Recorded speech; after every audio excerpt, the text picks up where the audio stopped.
Hello friends, आज का हमारा टॉपिक है रिकार्डियन थ्योरी ऑफ रेंट। इस थ्योरी को क्लासिकल थ्योरी ऑफ रेंट भी कहा जाता है और इसे डेवलप किया गया था David Ricardo.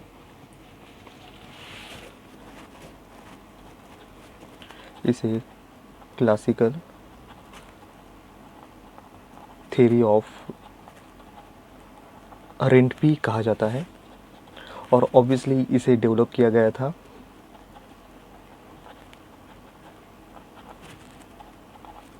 British economics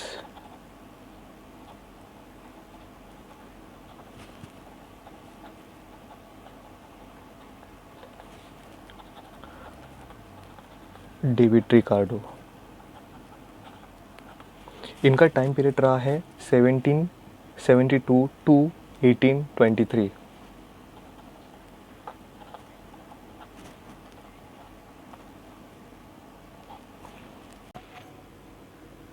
David Ricardo इन्हें क्लासिकल इकोनॉमिक्स का ट्रू रिप्रेजेंटेटिव भी कहा जाता है।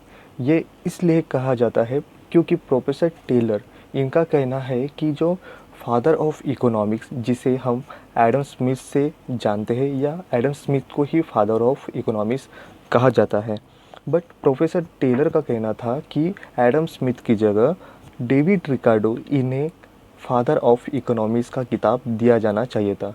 ऐसा वो क्यों कहते हैं? क्योंकि उनके हिसाब से एडम स्मिथ ने जितने भी थेरीज दी है वो उतने भी सफिशिएंट उनके नज़र से नहीं लगते हैं, क्योंकि उन्होंने जितने भी थेरी या उनके जो थॉट्स दिए हैं उन्होंने वेल्थ ऑफ नेशन इस बुक में उन्होंने दिए हैं, जो इतने भी क्लियरली उसमें कुछ भी आइडियाज़ यहाँ पे डेवलप नहीं किया गया था। बट डेविड रिकार्डो जो एडम स्मिथ के बाद आते हैं, इन्होंने उनके जितने भी थॉट्स है उसे सही अंजाम देने की कोशिश की है और इसीलिए प्रोफेसर टेलर का कहना है कि उन्हें ट्रू रिप्रेजेंटेटिव कहा जाता है और उनके हिसाब से वो फादर ऑफ इकोनॉमिक्स कहा जाना चाहिए थे। थ्योरी ऑफ रेंट ये हमें दो वर्जन में मिलते हैं। एक हमें क्लासिकल थ्योरी ऑफ रेंट के द्वारा मिलता है और दूसरा जो थ्योरी ऑफ रेंट है वो मॉडर्न थ्योरी ऑफ रेंट के द्वारा हमें मिलता है। तो ये जो थ्योरी ऑफ रेंट है, इसकी जो कॉन्सेप्ट है वो आई है फिजियोक्रेट्स जो इकोनॉमिक्स थे, इन्होंने फ्रांस में इस कॉन्सेप्ट को डेवलप किया गया था, जिसे डेवलप किए गए थे और जो इकोनॉमिक्स थे वो थे Edward West, Torrens and Robert Malthus. इन्होंने इसकी बेसिक कॉन्सेप्ट फ्रांस में दी थी, बट इसे पूरे अंजाम देने की जो कोशिश अगर की है तो ये डेविड रिकार्डो ने उसे परफेक्टली उसकी स्ट्रक्चर बनाने में यहाँ पे मेहनत लगाई है और इससे ही हमें डेविड रिकार्डो से ही हमें ये थ्योरी ऑफ रेंट जो क्लासिकल थ्योरी ऑफ रेंट है ये हमें मिलता है।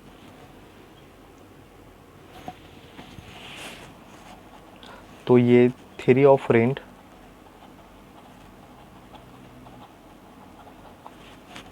एक तो हमें मिलता है क्लासिकल थ्योरी ऑफ रेंट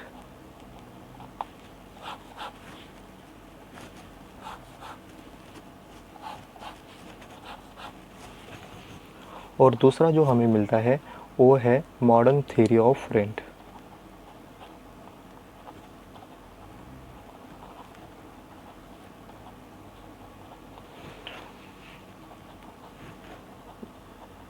इसके बेसिक कॉन्सेप्ट हमें मिलते हैं फिजियोक्रेट्स इकोनॉमिक्स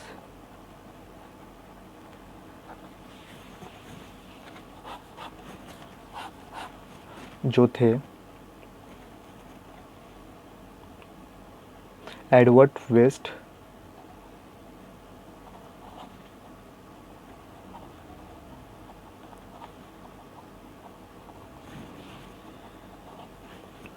टोरेंट और रॉबर्ट माल्थस।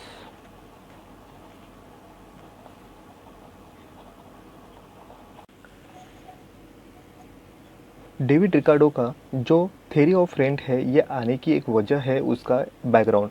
इसका बैकग्राउंड या इसकी हिस्ट्री उतनी ही इम्पोर्टेंट बन जाती है और ये थ्योरी जानने के लिए 1813 और 1815 एक जो इरा था, इसमें इस टाइम के दौरान कॉर्न के प्राइस सडनली बढ़ गए, और कॉर्न के प्राइस बढ़ गए तो उसके साथ साथ रेंट के भी प्राइस बढ़ गए। और उसी के साथ उसी टाइम में कॉर्न लॉ ये पब्लिश हुआ था। और इसकी वजह क्या है और इसकी वजह से क्या क्या प्रॉब्लम हुए हैं और ये क्यों बढ़े हैं, इसका एक एनालाइज डेविड रिकार्डो ने किया था। और ये बुकलेट उन्होंने पब्लिश की थी। वो बुकलेट उन्होंने लंदन पार्लियामेंट में उन्होंने सबमिट किया था, और ये बुकलेट का नाम था influence of a low price of corn on the profit of stock. ये उन्होंने 1815 में यहाँ पे बुकलेट पार्लियामेंट में दिया था।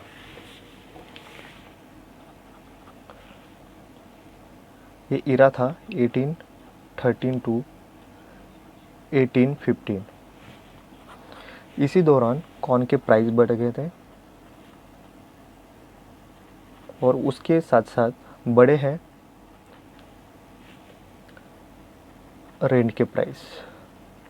और इसकी वजह ढूंढने के लिए उन्होंने जो बुकलेट दिया था, और उस बुक का नाम था influence of a low price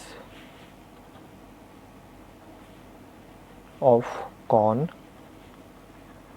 on the profits of stocks, जो 1815 में उन्होंने पब्लिश किया था।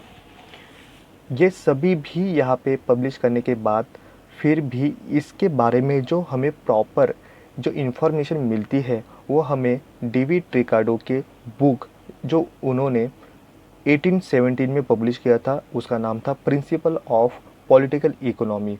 इसी बुक में हमें ये सभी उनके जो उन्होंने जो थ्योरी दी है, ये थ्योरी सब हमें प्रिंसिपल ऑफ पॉलिटिकल इकोनॉमी इस बुक से ही मिलते हैं।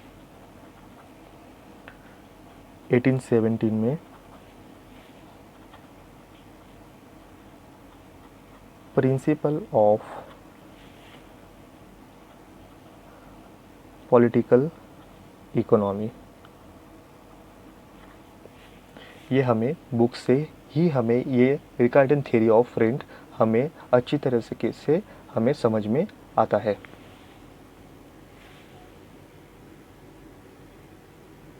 प्रोडक्शन फैक्टर के जो मेन जो फैक्टर होते हैं वो होते हैं लैंड, लेबर, कैपिटल और इंटरप्रेन्योर। इनके साथ उनको क्या मिलता है? लैंड को मिलता है रेंट, लेबर को मिलता है वेजेस, कैपिटल को मिलता है इंटरेस्ट और इंटरप्रेन्योर को मिलता है प्रॉफिट। तो इसमें डेविड रिकार्डो कहते हैं कि जो लैंड है सिर्फ उसे ही रेंट मिलता है और अदर जो फैक्टर है उन्हें कभी भी रेंट मिलता नहीं है, और उन्होंने लैंड को ही इम्पोर्टेंस दिया है। प्रोफेसर मार्शल उनका कहना है all the things and power gifted by nature to human. Nature ने हमें ऐसी एक पावर और ऐसी गिफ्ट दी है, नेचर से हमें मिली है, उसका इम्पोर्टेंस हमें और कहीं भी यहाँ पे जो प्रोडक्शन फैक्टर है उससे हम कंपैरिजन नहीं कर सकते हैं। डेविड रिकार्डो का इनका व्यू जो है वो कहता है rent is the dead portions of the product of the earth which is the paid to the landlord for the use of the original and indestructible power of land. उन्होंने कहा है कि एक ऐसा पोर्शन है जो प्रोडक्ट देने वाला अर्थ का, जो लैंडलॉर्ड को यहाँ पे रेंट दे देता है, उसकी जो क्वालिटी है ओरिजिनल और अनडिस्ट्रक्टेबल, जो कभी भी यहाँ पे डिस्ट्रक्टेबल नहीं होगी। एक ऐसी पावर जो लैंड के पास है, उसकी जो क्वालिटी है, इस क्वालिटी के वजह से ही उस लैंडलॉर्ड को यहाँ पे रेंट मिलता है। तो ये नेचर के द्वारा हमें फ्री मिला है, अनडिस्ट्रक्टेबल है, और जो उसकी लैंड की जो क्वालिटी है वो उतनी प्रोडक्टिविटी है, और ये लैंड हमें नेचर के द्वारा जो मिला है वो लिमिटेड है। और उससे होता क्या है, उसकी क्वालिटी जो है वो वेरिएशंस है। हर क्वालिटी में अलग अलग उसकी प्रोडक्टिविटी अलग अलग है। पूरी की पूरी सभी की सभी जो लैंड है वो उसकी वैरायटी अलग अलग है, उसकी क्वालिटी अलग अलग है, उससे उसकी प्रोडक्टिविटी अलग अलग यहाँ पे मायने रखती है। तो एक सिंपल सा एक कॉन्सेप्ट यहाँ पे डेविड रिकार्डो जो थ्योरी ऑफ रेंट के द्वारा देना चाहते हैं, उनका कहना है और एक सिंपल सा है।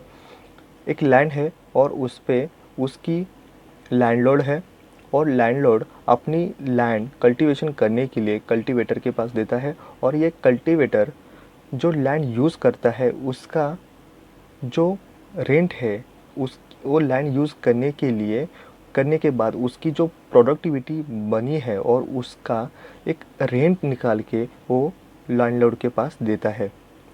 तो ये देने की वजह क्यों है? क्योंकि वो लैंड को उसकी जो क्वालिटी है प्रोडक्टिविटी देने की और अनडिस्ट्रक्टेबल ये जो क्वालिटी लैंड के पास है और ये लैंड उस लैंडलॉर्ड के पास होने की वजह से ही उसे रेंट मिलता है। तो एक सिंपल सा एक कॉन्सेप्ट रेंट क्या है और क्यों वो लैंडलॉर्ड को देना ज़रूरी बनता है।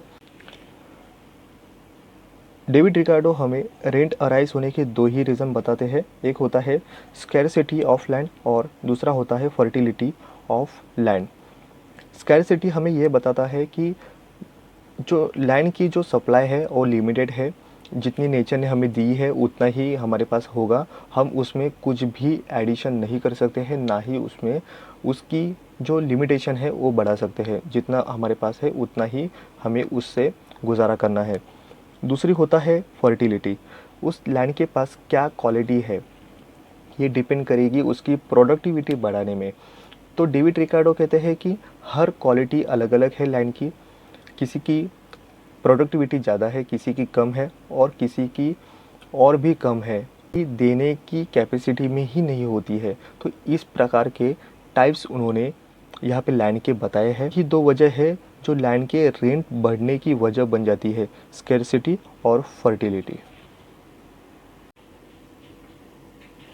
तो यहाँ पे दो मेथड यहाँ पे लैंड कल्टीवेशन के हमें दिए गए हैं। एक होता है एक्सटेंसिव कल्टीवेशन और सेकेंड होता है इंटेंसिव कल्टीवेशन। तो यहाँ पे एक्सटेंसिव कल्टीवेशन का मीनिंग होता है कि अगर ग्रेड ए की लैंड है तो वो अगर कम पड़ती है पॉपुलेशन बढ़ने की वजह से, तो उसके साथ साथ जो बी ग्रेड वाली जो लैंड है उसे भी कल्टीवेशन के लिए साथ लिया जाता है। और उसके साथ और भी पॉपुलेशन अगर कंट्री की बढ़ती है तो उसके साथ साथ जो ग्रेड सी की जो लैंड है उसे भी यहाँ पे कल्टीवेशन के लिए लिया जाता है। तो इन शॉर्ट कहा जाएगा कि लैंड की जो एडिशन है ये बढ़ाई जाती है एक्सटेंसिव कल्टीवेशन में। और सेकेंड जो है इंटेंसिव कल्टीवेशन, इसमें अगर पर्टिकुलर कोई एक लैंड किसी भी ग्रेड की लैंड होती है तो यहाँ पे अज्यूम किया गया है कि ए ग्रेड वाली जो लैंड होती है ये फर्स्ट ही यहाँ पे कल्टीवेशन के लिए लिया जाता है। तो ए जो ग्रेड की लैंड है इसमें ही कैपिटल और लेबर इसे अगर क्वांटिटी में और बढ़ता है, क्वांटिटी में कैपिटल और लेबर और भी बढ़ेंगे तो उसमें ही ए ग्रेड के लैंड में यहाँ पे जो कल्टीवेशन किया जाता है उसे ही इंटेंसिव कल्टीवेशन कहा जाता है। तो यहाँ पे हमारा नेक्स्ट है क्लासिफिकेशन ऑफ लैंड का जो रेंट है ये किस तरह से किया जाएगा। क्लासिफिकेशन ऑफ रेंट, तो ये दो तरीके से होता है। एक होता है कॉन्ट्रेक्चुअल रेंट जिसे ग्रॉस रेंट कहा जाता है,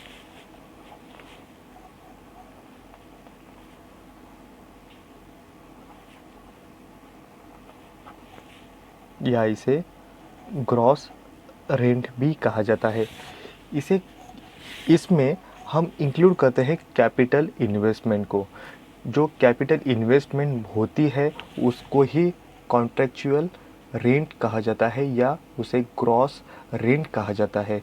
एग्जाम्पल, ये जो कॉन्ट्रैक्ट होता है ये कॉन्ट्रैक्ट इसमें जो कॉन्ट्रैक्ट रेंट कहा जाता है उसमें यहाँ पे लैंडलॉर्ड होता है और यहाँ पे कल्टीवेशन करने वाला जो कल्टीवेटर होता है, इन दोनों में ये कॉन्ट्रैक्ट रेंट होता है। ये कॉन्ट्रैक्ट रेंट किस तरह से होगा? अगर सप्लाई अगर ज़्यादा है और डिमांड कम है तो ये कल्टीवेटर के हिसाब से उसकी परचेसिंग पावर यहाँ पे बढ़ेगी। अगर अपोजिट या इसकी इन्वर्स, अगर सप्लाई कम है और डिमांड ज़्यादा है लैंड के, तो ये कल्टीवेटर जो है, जो कल्टीवेशन करने वाला, उसकी परचेसिंग पावर घटेगी। तो ये डिफरेंस यहाँ पे होता है कॉन्ट्रैक्ट रेंट के द्वारा, जिसे ग्रॉस रेंट हम कहते हैं। और इसमें जो कैपिटल इन्वेस्टमेंट होगा, इसको भी यहाँ पे टोटल ग्रॉस में यहाँ पे इंक्लूड किया जाता है, इसीलिए उसे ग्रॉस रेंट भी कहा जाता है। सेकेंड है प्योर रेंट, या इसे इकोनॉमिक रेंट भी कहा जाता है।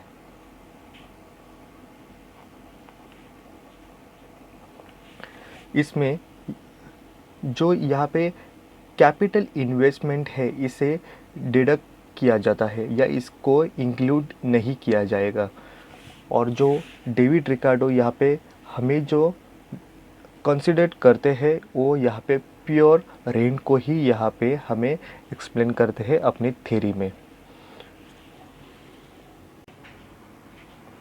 तो इसी तरह से हमारा नेक्स्ट पॉइंट है अजम्पशन।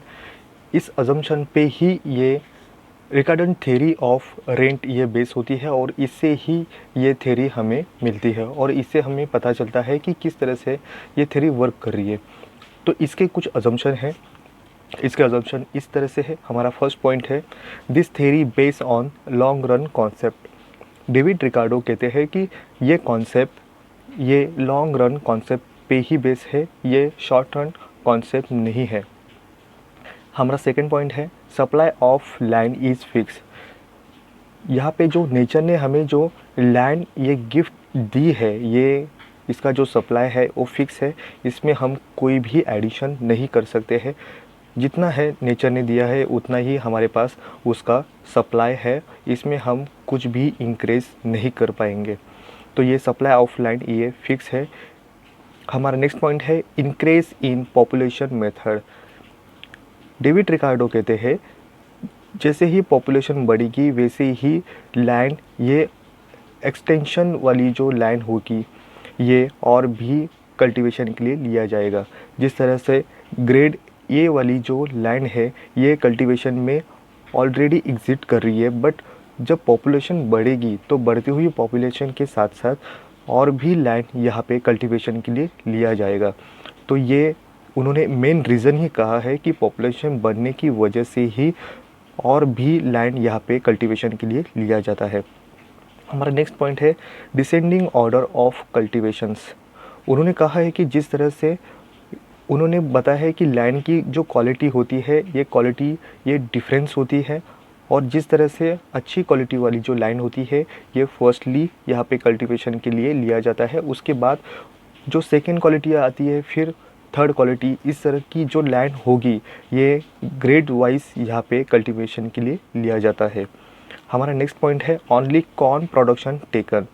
यहाँ पे लैंड पे जो कल्टीवेशन हो रहा है, ये सिर्फ और सिर्फ कॉर्न प्रोडक्शन ही ले रही है, उसके अलावा कौन सा ही यहाँ पे प्रोडक्ट यहाँ पे नहीं लिया जा रहा है। यहाँ पे सिर्फ उन्होंने कॉर्न के बारे में ही कहा है। हमारा नेक्स्ट पॉइंट है, लॉ ऑफ डिमिनिशिंग रिटर्न्स। उन्होंने कहा है जो लैंड में जो हम प्रोडक्शन लेंगे उसमें हमें लॉ ऑफ डिमिनिशिंग रिटर्न्स ये कॉन्सेप्ट हमें मिलेगा। कुछ समय के बाद जो प्रोडक्शन हमें जो मिल रहा है उसका बेनिफिट ये कुछ समय के बाद डिक्लाइन करता हुआ दिखाई देगा। हमारा नेक्स्ट पॉइंट है, स्केर्सिटी ऑफ लैंड। जो लैंड की जो क्वालिटी होती है, क्योंकि ये स्केर्सिटी है लैंड की, जो नेचर ने हमें दिया है लैंड वो लिमिटेड है, उसमें कुछ भी हम इंक्रीज या हम बढ़ोतरी नहीं कर सकेंगे।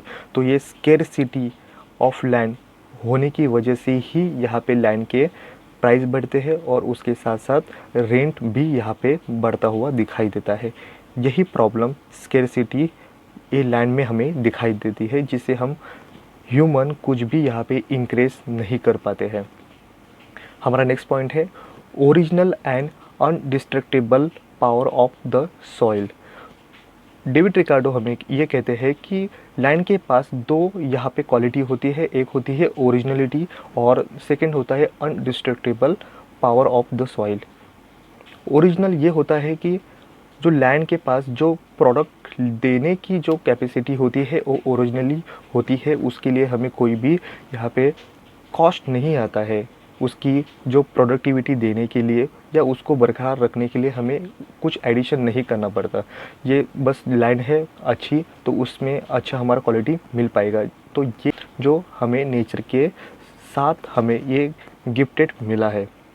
सेकेंड क्वालिटी अनडिस्ट्रक्टेबल पावर, ये कहता है कि लैंड के पास ऐसी क्वालिटी होती है जो हम डिस्ट्रक्टेबल नहीं कर पाएंगे और यही वजह ये क्वालिटी उनके पास लैंड के पास होती है। हमारा नेक्स्ट पॉइंट है परफेक्ट कंपटीशन इन इकोनॉमी। उन्होंने कहा है कि मार्केट के अंदर परफेक्ट कंपटीशन ये इकोनॉमी वर्क कर रही है जिसमें सभी कंज्यूमर और सभी प्रोड्यूसर इन सबको हर जो प्रोडक्शन के बारे में जो इंफॉर्मेशन होती है वो सभी तरह से इक्वली पता चलती है या पता है। हमारा नेक्स्ट पॉइंट है land is a gift of the nature, there is a no supply price and no cost of production. उन्होंने कहा है कि लैंड ये गॉड गिफ्टेड है या नेचर के वजह से हमें ये गिफ्टेड मिली है और उसके लिए कुछ भी सप्लाई प्राइस नहीं होती है और ना ही कॉस्ट ऑफ प्रोडक्शन होता है। हमारा नेक्स्ट पॉइंट है difference in the fertility of the land. उन्होंने कहा है कि लैंड के पास जो क्वालिटी है या उसकी जो क्वालिटी होती है ये डिफरेंस होती है। हर लैंड एक जैसी नहीं होती है, होमोजीनियस नहीं होती है, एक जैसी नहीं है। तो उसकी जो प्रोडक्शन देने की जो कैपेसिटी है या हम उसकी क्वालिटी अगर कहें तो इसमें हमें डिफरेंस मिलता है या डिफरेंस ये फर्टिलिटी में हमें दिखाई देता है। हमारा नेक्स्ट पॉइंट है रेंट एक्यूर्स ओनली ऑन लैंड। उन्होंने कहा है सिर्फ हमें जो रेंट मिलेगा वो सिर्फ और सिर्फ लैंड से ही मिलेगा, अदर जो प्रोडक्शन फैक्टर है उससे हमें रेंट नहीं मिल पाएगा, सिर्फ लैंड पे ही हमें रेंट मिलेगा। हमारा नेक्स्ट पॉइंट है most fertile land will be use firstly. David Ricardo कहते हैं जो अच्छी तरह की जो लैंड होती है वो फर्टाइल अच्छी होती है, उसकी जो प्रोडक्शन देने की जो कैपेसिटी है उसकी फर्टाइल अच्छी होने के साथ साथ वो पहले कल्टीवेशन के लिए लिया जाता है। यानी हम कहें कि ग्रेड ए वाली जो फर्स्ट क्लास क्वालिटी वाली जो लाइन होती है वही कल्टीवेशन के लिए फर्स्ट यूज़ होती है। और हमारा लास्ट पॉइंट है जो लैंड होती है जिससे रेंट नहीं मिलता, तो ये रेंट नहीं मिलने की जो लैंड होती है उसे डेविड रिकार्डो मार्जिनल लैंड कहते हैं, तो उससे हमें रेंट नहीं मिलता है। तो ये पॉइंट है marginal land, no rent land in the economy. तो उन्होंने कहा है जितना उसका प्रोडक्शन लेने में जो कॉस्ट आया उतना ही उसका मार्जिनल कॉस्ट है, तो इससे रेंट नहीं मिलता है। इस तरह के जो लैंड होते हैं उसे मार्जिनल लैंड कहा जाता है। डेविड रिकार्डो अपना ये थ्योरी देने के लिए या हमें इसे अच्छी तरीके से समझने के लिए वो एक एग्जांपल देते हैं। वो कहते हैं कि ऐसे एक आयरलैंड है जहाँ पे कोई भी पॉपुलेशन वहाँ पे नहीं है, तो इस तरह की एक आइलैंड बन जाती है और जहाँ पे वो कहते हैं कि उस आइलैंड पे लोग जीने के लिए कल्टीवेशन करेंगे और ये कल्टीवेशन करने के साथ साथ वो फर्स्ट ऑफ वो जो लैंड यूज़ करेंगे वो एक ग्रेड ए उस वाली जो लैंड है वो ही यूज़ करेंगे। उन्होंने कहा है कि एग्जाम्पल में कहा है कि 3 टाइप में ये लैंड की जो ग्रेड्स है वो उन्होंने बताया है। उसमें first grade A, grade B, grade C, इस तरह की ग्रेड्स में उन्होंने उसे डिटरमिन किया है। तो वो कहते हैं कि जब वो आयरलैंड पे जब लोग जाएंगे तो ये कल्टीवेशन करेंगे तो फर्स्ट वो जो लैंड यूज़ करेंगे तो वो लैंड वो ए ग्रेड वाली लैंड यहाँ पे यूज़ करेंगे और वहाँ के लोगों के लिए जो कल्टीवेशन करेंगे और उससे जो प्रोडक्ट तैयार होगा वो यूज़ करेंगे। पर जिस तरह के से उस लैंड पे अगर पॉपुलेशन बढ़ेगी तो जब ये लैंड में पॉपुलेशन बढ़ने के साथ साथ वहाँ पे जो ग्रेड ए की लैंड यहाँ पे प्रोडक्शन और भी सरप्लस देने में कम पड़ेगी, तब ग्रेड बी की जो लैंड होती है वो लैंड यहाँ पे कल्टीवेशन के लिए लिया जाएगा। तो इसी तरह से अगर जब और भी पॉपुलेशन अगर बढ़ती है उस आइलैंड पे, तो ग्रेड सी की भी लैंड यहाँ पे कल्टीवेशन के लिए लिया जाता है। तो वो कहते हैं कि अपनी इस कॉन्सेप्ट को समझने के लिए वो एक टेबल का सहारा लेते हैं, जो ये टेबल हमें कहता है कि हमारा जो फर्स्ट कॉलम है उस कॉलम में हमें है types of land in grades. उस तरह से उन्होंने ए बी सी ग्रेड्स हमें बताया है। तो ये जो कल्टीवेशन करने के लिए जो कॉस्ट आएगा, तो ये प्रोडक्शन कॉस्ट ये तीनों भी लैंड पे हमें सेम ही है 2000। यहाँ पे सभी ग्रेड्स के जो लैंड है उस पे 2000 ये कॉस्ट आना ही आना है, इतना ही कॉस्ट है।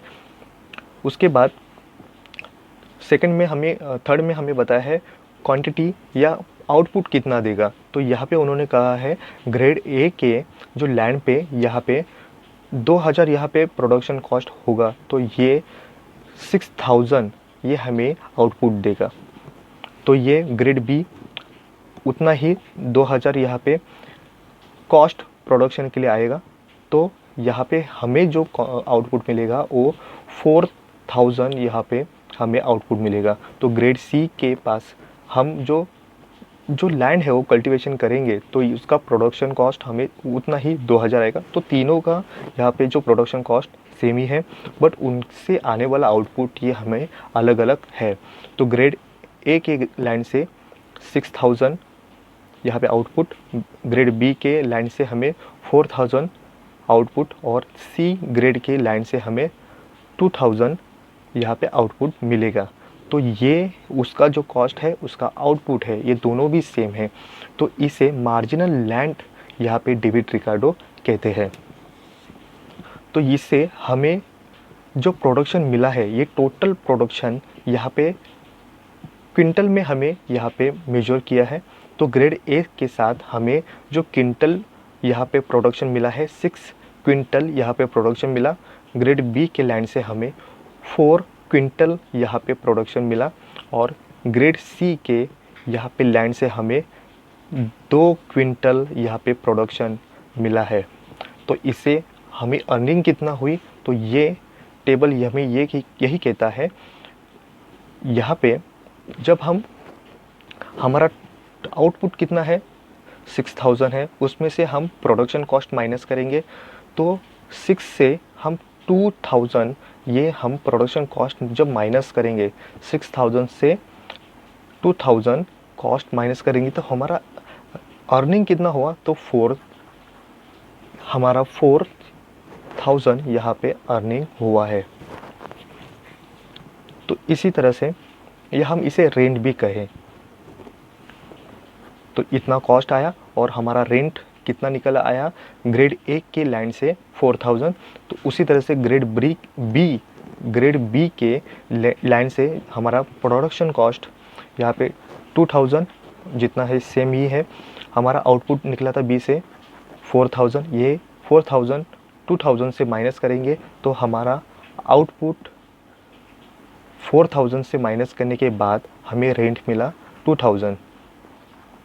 उसी तरह से ग्रेड सी के लैंड से हमें प्रोडक्शन कॉस्ट 2000 माइनस करेंगे आउटपुट से, तो ये हमें जो 2 क्विंटल यहाँ पे आउटपुट देता है। तो इससे हमारा रेंट कितना हुआ, 0 हुआ, तो ये अर्निंग हमारी 0 हुई। तो इसी की ऐसी लाइन जो उन्होंने कहा है कि जहाँ उसका मार्जिनल कॉस्ट 0 है, और ये 0 होने की वजह ही वहाँ पे नो रेंट यहाँ पे मिला है।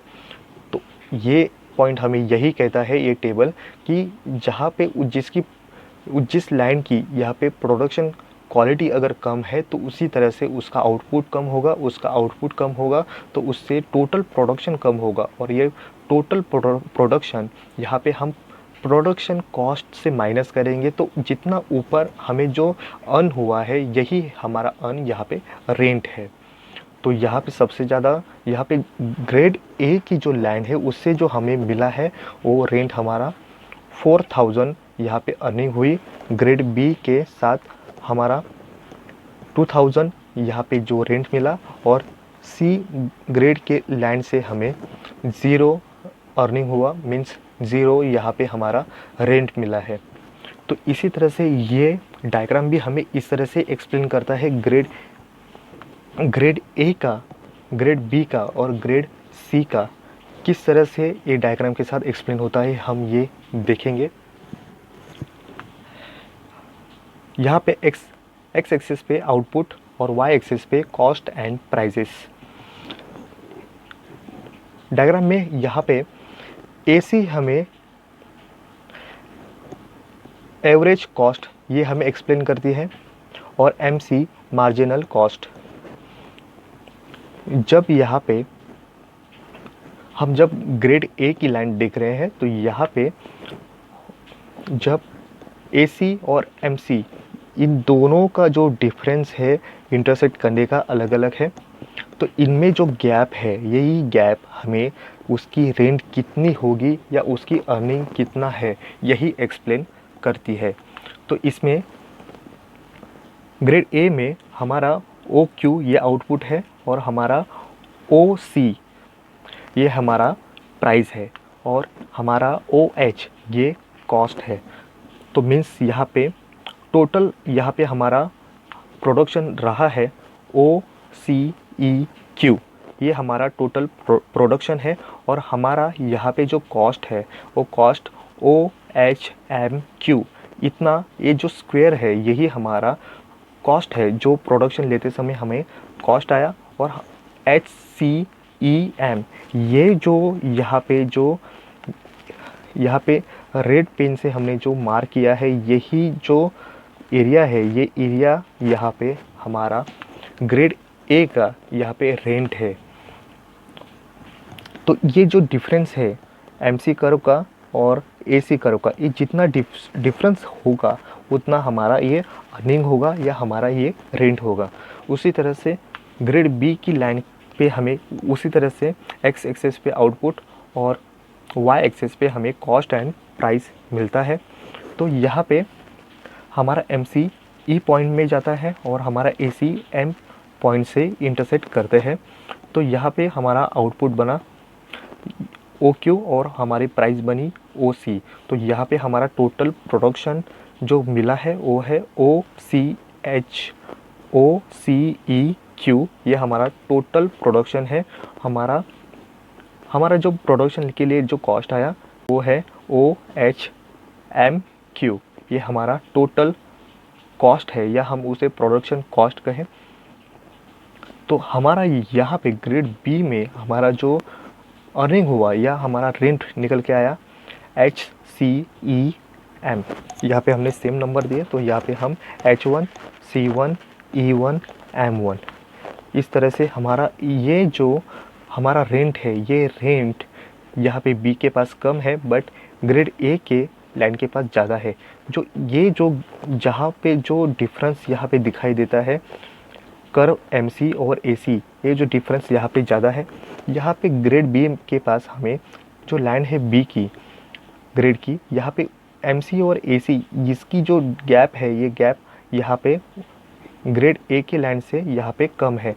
तो ग्रेड ए के लाइन के पास यहाँ पे अर्निंग ज़्यादा हुई, बी के पास यहाँ पे कम हुई। इसकी वजह वही है क्योंकि उसकी लाइन के पास जो क्वालिटी है या उसकी फर्टाइल कम होने की वजह से उसका प्रोडक्शन कम आया। उसी तरह से हम अगर ग्रेड सी के पास अगर जाए तो ग्रेड सी हमें यही कहता है एक्स एक्सिस पे आउटपुट और वाई एक्सिस पे कॉस्ट एंड प्राइस। तो यहाँ पे एमसी और एसी ये दोनों भी यहाँ पे ई पॉइंट में एक दूसरे के साथ इंटरसेक्ट करते हैं। तो यहाँ पे कोई भी यहाँ पे एमसी और एसी यहाँ पे कर्व में कोई भी यहाँ पे हमें गैप नहीं दिखाई देता है। तो ये गैप नहीं होने की वजह ये हमें यही कहता है कि ज़ीरो अर्निंग या मार्जिनल लाइन। तो यहाँ पे हमारा आउटपुट ओ क्यू और हमारा कॉस्ट हुआ ओ सी, यह हमारा कॉस्ट ओ सी भी है और यहाँ पे प्राइस उस प्रोडक्ट की ओ सी भी है। कॉस्ट और प्राइस यहाँ पे सेम ही हमें बता रही है। तो हमारा टोटल प्रोडक्शन ओ सी यहाँ पे O C2E2Q2। तो ये हमारा टोटल प्रोडक्शन, तो हमारा कॉस्ट कितना आया, O C2E2Q2, इतना ही हमें कॉस्ट आया। तो हमें जो अर्निंग हुई है, तो यहाँ पे अर्निंग हमें नहीं हुई है। जो अर्निंग नहीं हुई तो हमें यहाँ पे रेंट नहीं मिल पाएगा। जो अर्निंग है वही हमारा यहाँ पे रेंट है। तो यहाँ पे MC और AC, ये जो कर्व है, इनमें कोई भी इस तरह से जो जो गैप है, ये गैप नहीं होने की वजह से यहाँ पे अर्निंग यहाँ पे हमारा ज़ीरो है। तो यहाँ पे नो रेंट ये C ग्रेड में हमें मिलता है। तो यहाँ पे रिकार्डो हमें इसे मार्जिनल लैंड कहते हैं।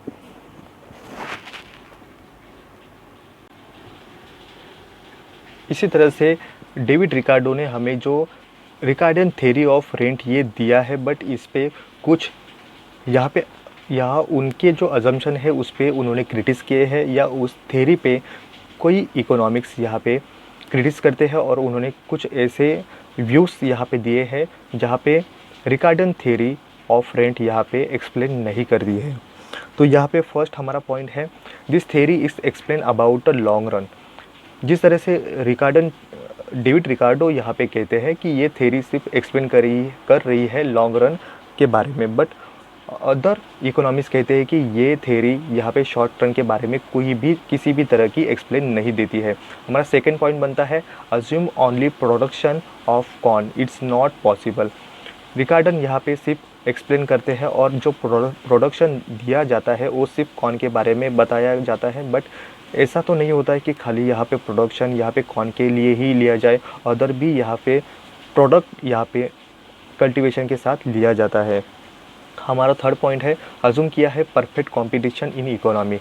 सिर्फ यहाँ पे परफेक्ट कंपटीशन के बारे में कहा गया है, बट मार्केट में या इकोनॉमी में परफेक्ट कंपटीशन नहीं होता। हमारा नेक्स्ट पॉइंट है, this theory explain about only rent of land. तो यहाँ पे जो डेविड रिकार्डो कहते हैं कि यहाँ पे जो रेंट मिलता है वो सिर्फ लैंड पे ही मिलता है, बट लैंड के बदले और भी यहाँ पे जो लैंड होते हैं उस पर जो फैक्ट्री होती है उस पर भी रेंट मिलते हैं, और लोगों के होते हैं तो उसमें भी हमें रेंट मिलता है। तो इसके बारे में उन्होंने कुछ भी एक्सप्लेन नहीं किया है, वो सिर्फ यहाँ पे फोकस करते हैं जो रेंट मिलता है वो सिर्फ लैंड से ही मिलता है। हमारा नेक्स्ट पॉइंट है, अज्यूम किया है most fertile land will be use firstly for the cultivation. तो यहाँ पे जो अच्छी क्वालिटी या ग्रेड ए की लैंड है उसे ही फर्स्ट यहाँ पे कल्टीवेशन के लिए लिया जाता है, बट ये रॉन्ग है, क्योंकि ग्रेड बी, ग्रेड सी, इस तरह की भी लैंड यहाँ पे फर्स्टली यहाँ पे कल्टीवेशन के लिए लिया जा सकता है। बट जिसके पास ग्रेड ए की लैंड अगर नहीं है तो वो उसकी वेट तो नहीं कर पाएगा, तो वो ग्रेड बी की हो या ग्रेड सी की हो, इस पे भी यहाँ पे कल्टीवेशन करने की यहाँ पे प्रयास करेगा। हमारा नेक्स्ट पॉइंट है, no original and indestructible power of the soil. तो उन्होंने कहा है कि लैंड के पास ये ओरिजिनलिटी और ये अनडिस्ट्रक्टेबल पावर नहीं होता है। अगर किसी जगह या किसी ज़मीन पे अगर ईंटों का भट्टा लगा दिया जाए तो उस प्रोडक्शन देने वाली तो लैंड ये नहीं बनेगी, या किसी जगह पे अगर बॉम्ब ब्लास्ट होता है तो वो लैंड उसकी जो फर्टाइल होती है वो यहाँ पे डिस्ट्रॉय हो जाती है। तो ये इस तरह से ओरिजिनलिटी और अनडिस्ट्रक्टेबल पावर सिर्फ किस तरह से उन्होंने कहा है ये यहाँ पे क्रिटिस किया जाता है। हमारा नेक्स्ट पॉइंट है, rent rise the main reason of the land scarcity. यहाँ पे रीज़न बताया गया है, या अदर इकोनॉमिक्स कहते हैं कि रेंट बढ़ने की वजह एक ही होती है कि लैंड की स्कैर्सिटी होना, क्योंकि हम लैंड को सप्लाई उसकी बढ़ा नहीं सकते या इंक्रीज़ नहीं कर पाएंगे। तो इसकी इंक्रीज़ नहीं होने की वजह से ही लोगों के पास लैंड की डिमांड ज़्यादा है, और सप्लाई अगर कम है तो इसकी वजह से ही स्कैर्सिटी बढ़ती है लैंड की। हमारा नेक्स्ट पॉइंट है, rent is the include in the price of product. तो यहाँ पे जो रेंट होता है ये इंक्लूड किया जाता है प्राइस की, प्रोडक्ट की जो प्राइस होती है उस प्रोडक्ट में इंक्लूड होता है ये रेंट। तो यहाँ पे डेविड रिकार्डो यहाँ पे रेंट को यहाँ पे अलग करते हैं और वो यहाँ पे इंक्लूड नहीं करते हैं, बट अदर इकोनॉमिक्स कहते हैं कि कोई भी प्रोडक्ट हो उसकी जो प्राइस होती है उसमें उस लैंड की जो रेंट होती है ये इंक्लूड होती है। हमारा नेक्स्ट पॉइंट है, know always see law of diminishing returns. हमेशा यही तो नहीं होता कि कभी भी हमें जो प्रोडक्शन लिया जाता है उसके बाद हमें लॉ ऑफ डिमिनिशिंग ये रिटर्न्स ही मिलेगा। बट लॉन्ग ऑलवेज ये कॉन्सेप्ट या ऑलवेज ये कंडीशन हमें मिलती है, ऐसे नहीं होती। हमारा नेक्स्ट पॉइंट है, अज्यूम किया है descending order of cultivation. Descending order ये कहता है कि ए ग्रेड की लाइन है, उसके बाद बी, उसके बाद सी। तो इस तरह से जो ग्रेड्स है उसको नज़र रखते हुए ही ऐसी डिसेंडिंग ऑर्डर से कल्टीवेशन किया जाता है। असेंडिंग ऑर्डर से भी यहाँ पे कल्टीवेशन किया जाता है, ऐसा अदर इकोनॉमिक्स कहते हैं। तो ज़रूरी नहीं है कि डिसेंडिंग ऑर्डर से ही कल्टीवेशन हो। हमारा नेक्स्ट पॉइंट है, अज्यूम किया गया है rent accrue only on land. तो लैंड पे ही ये रेंट नहीं मिल पाता है और उसकी और भी रिसोर्सेज बन जाते हैं। जैसे कहीं जगह फैक्ट्री लग गई या किसी जगह प्लेग्राउंड है या लोग अपने घर भी यहाँ पे रेंट पे लेते हैं, तो वो बने ही है लैंड पे। सो यहाँ पे उन्होंने अज्यूम किया है जो कल्टीवेशन के लिए यूज़ किया जाने वाला जो लैंड है इस पे ही रेंट मिलता है। सिर्फ यहाँ पे कल्टीवेशन या एग्रीकल्चर से रिलेटेड यहाँ पे लैंड्स के अलावा भी जो लोग अपने घर यहाँ पे बनाते हैं या लोग अपनी फैक्ट्री लैंड पे बनाते हैं, ये भी यहाँ पे रेंट पे देते हैं और ये रेंट उन्हें मिलता है। तो इसी तरह से आज के इस वीडियो में बस इतना ही। Thank you.